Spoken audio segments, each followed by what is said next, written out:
Hey, what's happening, DC Reviews? I'm the DC Guy 1. Welcome back to... Wait a minute. What is this? This isn't WWE 2K20. Yep, the old man went and did it and got himself WWE 2K20 22. I picked this game up yesterday, and started playing it.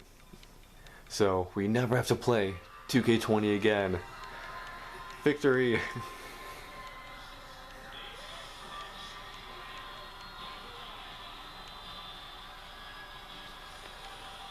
So yeah, we finally got 2K22, and luckily we don't actually have that much stuff to talk about, at least not with Raw and SmackDown, because this is a game where I can't really turn away and not pay attention. This is a game where I gotta really pay attention. Yesterday after I got it, I did go through the tutorial and play a few matches, which I'm really glad I did, because it is a very, very different game from the previous 2K games. My first 2K game was 2K15, and this is definitely the most different in terms of gameplay wise and controls, which is something that they talked about in the advertising, that they completely redid all the controls, and that's something I've seen people talk about, how it definitely feels more arcade style than simulation. And it wasn't until I started playing it that I got what they were talking about. This is a very different game, and I'll talk about that more. Before we get into too much, I want to get through what we do have to talk about. So first of all, birthdays. It was Umaga's birthday, March 28th. He would have turned 49. And it was Randy Orton's birthday yesterday, April 1st. He turned 42. Born on April Fool's Day, huh? And last week, the final entrants or inductees into the WWE Hall of Fame were announced. The Steiner brothers. Well, that came out of nowhere. I'm also noticing a theme with this class, which is something I've seen other people talk about. How this class is made up of a lot of people who are well overdue. You got Taker, Vader, and now the Steiners. A lot of people who are very deserving and long overdue. It was also a very small class. With the Steiners, it made only the 5th inductees. You had Undertaker, Vader, Queen Sharmell, Shad Gaspard is getting the Warrior Award, and now the Steiner brothers. So they had 5 inductees this year, which was small. But all very well deserving. And that whole ceremony took place yesterday on Peacock, of course. Unless you're anywhere else, it's the WWE Network. So, I didn't get to see it. But I'm gonna watch Undertaker's speech. I also want to watch Steiner's speech, because that's just an accident waiting to happen.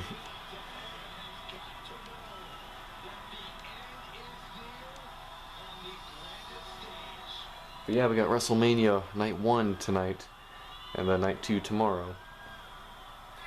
So let's get into Raw and SmackDown real quick, while Undertaker makes his 5-minute entrance. Rey Mysterio beat The Miz. Vince McMahon, in a segment with Seth Rollins, told him that he would personally announce who Seth Rollins' WrestleMania opponent will be at WrestleMania.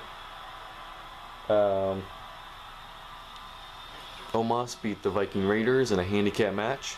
Bobby Lashley then returned and then took out Omos. This game already looks so much better than 2K20. And it runs a lot better too. I already can tell it runs a lot better. I think 2K20 crashed like in my first day of playing it.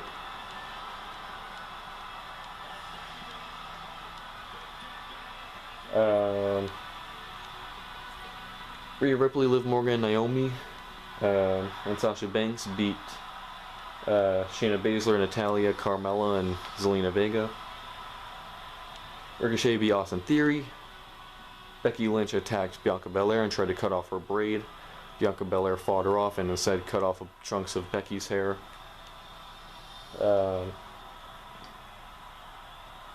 Drew McIntyre beat Madcap Moss and Baron Corbin. Afterwards, Baron Corbin attacked Drew.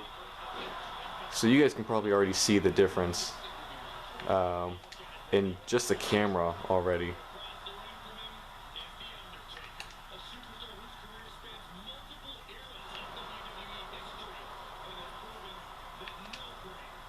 Ooh.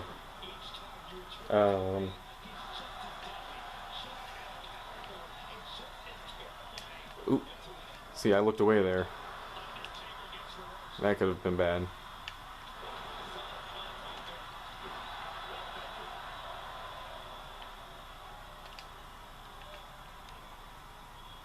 Uh-oh. No! Ooh.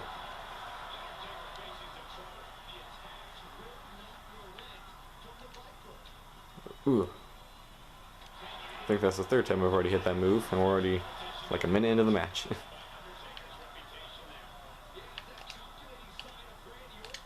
Uh-oh. So you guys are probably already noticing some differences in the gameplay. Even just seeing it, you can probably see the difference.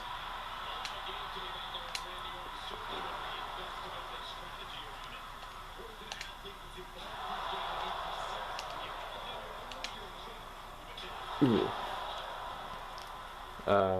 Right. Continuing with Raw. Randy Orton and Matt Riddle beat the Usos, or were in a match against the Usos, and the Street Profits came out and attacked Orton and Riddle to cause a DQ. Then Shinsuke Nakamura and Rick Boogs came out to attack the Usos, and at the end of it all, Orton and Riddle were the last two standing.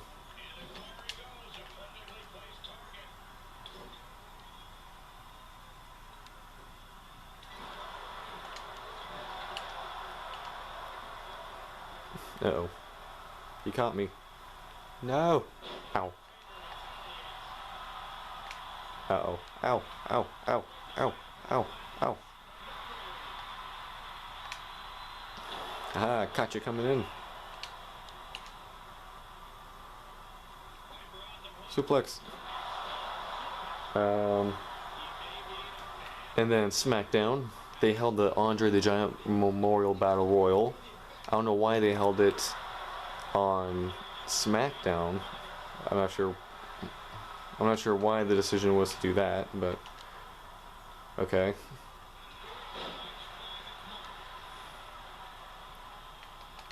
Dang it. I was going for my signature. You messed it up, dead man.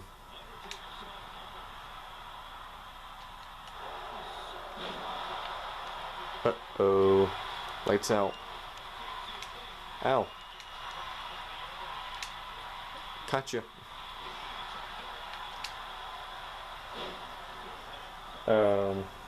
Yeah, so Riddick Moss won the Andre the Giant Memorial Battle Royal, beating some surprising people, including Finn Balor, Damian Priest, Dolph Ziggler, Bobby Roode,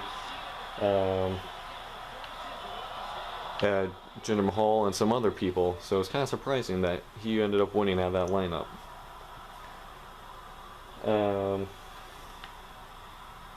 Then, like, Tommaso Ciampa was also in that match, so you know, it was pretty interesting. It was, again, interesting that it would happen on SmackDown, but you know, I guess they're trying to save on not wanting to risk people wrestling at WrestleMania to injure themselves on the go home show.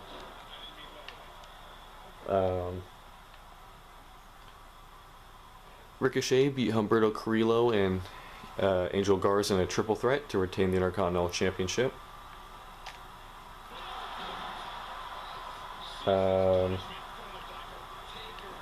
Sasha Banks and Naomi. Crap. Gotcha. Uh-oh. Ow.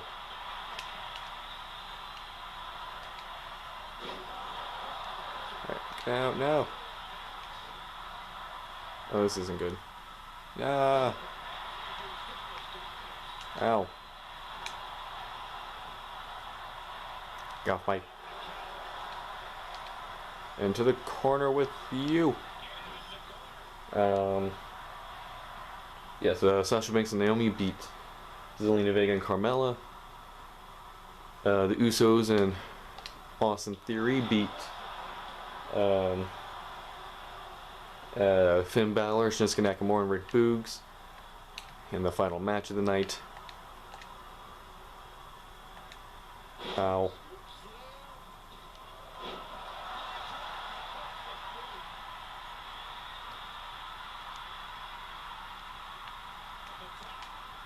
Oh, could have done a catching finisher, but wasn't ready for it.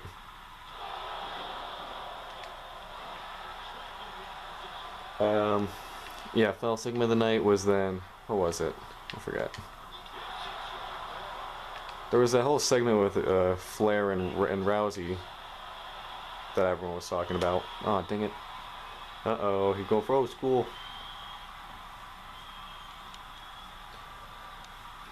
But yeah, so not really a ton going on with Raw and SmackDown, which, you know, is to be expected, given us it's the go-home show. Oh, I'm still trying to get used to that kick-out mechanic, because it's very, even though it doesn't look too different, it feels a lot different than the previous games. Alright, so now that we're done with Raw and SmackDown, I can kind of talk about this game and what makes it different. Oh, now I got some time to breathe after that.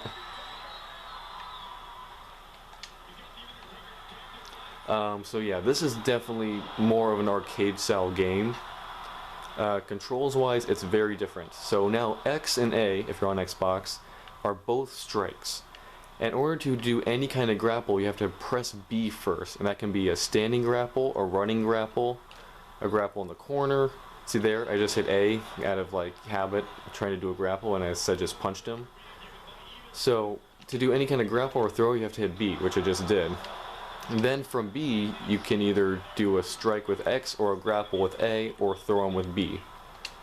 And then in the corner, you have to hit B again and then hit A or X to do a grapple in the corner.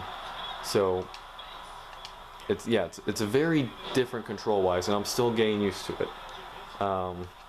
Same thing with ground attacks. You hit B, and then you have to hit a secondary button to determine the attack. As you guys have seen, to do signature, it's right trigger and X. To do finisher, it's right trigger and A. So yeah, just control-wise, in that sense, it's very different, and I'm still getting used to it.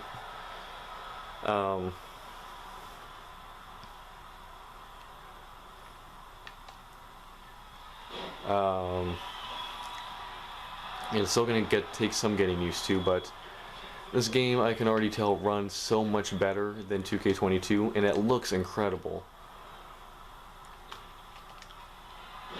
Got him. Catch him, finisher, yeah.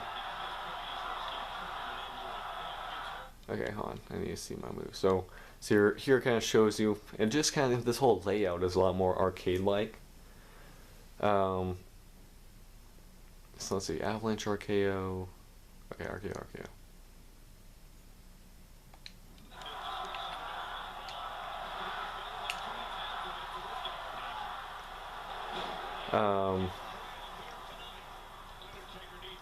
And gameplay wise, it is actually pretty fun to play. I've played about 5-6 matches already, not including today, and it's definitely a game that it is fun to do. It is fun to play this game, which is, you know, after a while, literally after like a couple months, I only played 2K20 for videos. I wouldn't play it in my free time. If I wanted to play a WWE game in my free time, I'd go put in 2K19.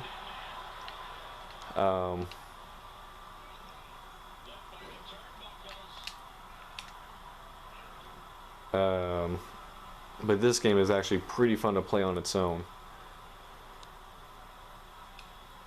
Oh. Alright, let's do my signature. Dang it. Ah, I caught you coming in. Also, to do like certain grapple moves, you have to do combos, so you have to do like XXAB or XXAA, something like that, to do different moves. And each wrestler has their own like different combinations or moveset. So if you're a Mortal Kombat fan or something like that, you'll get it down, pretty easily. But someone who doesn't really play arcade style fighting games that much, it's taking some getting used to.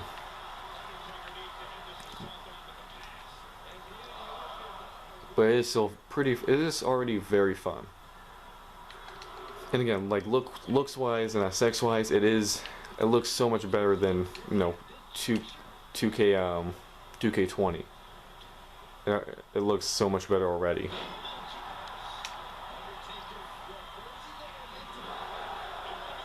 And then there's this whole thing with reversals where if you get into like a clinch, you have to like guess what button, quote unquote, that the AI is gonna push, and if you can guess it right, you reverse whatever move they do. So you can't just hit Y to reverse the move. So right there, I hit Y instinctively because waiting for him to do a move. If I had hit like A or X, then I would have reversed it.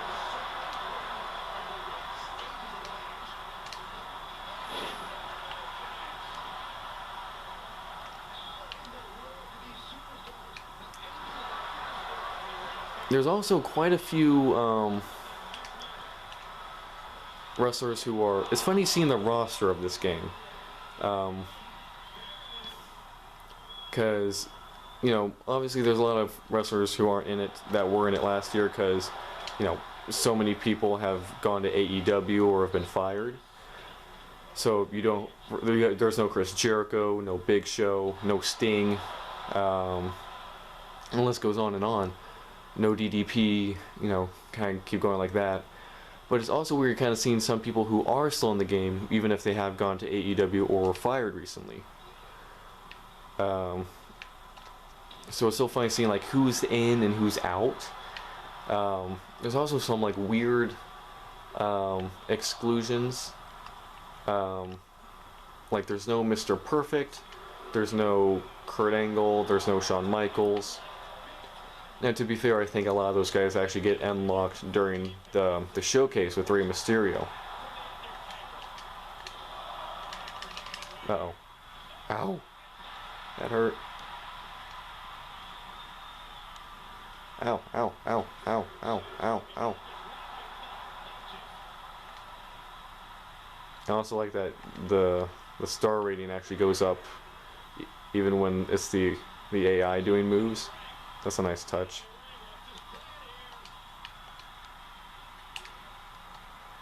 Dang it.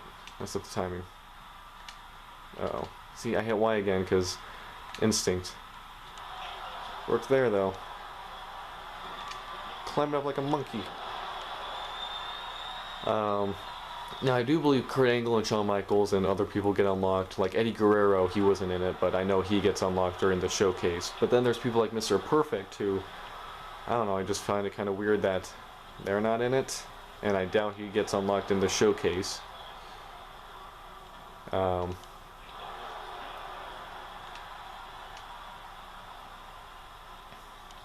Yeah, bust him up more.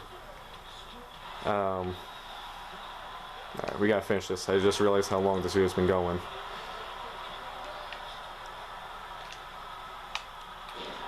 It's over. It's over, Anakin. The Undertaker is now 25-3 at WrestleMania now. Yeah, so it's a very different game. So I mentioned in the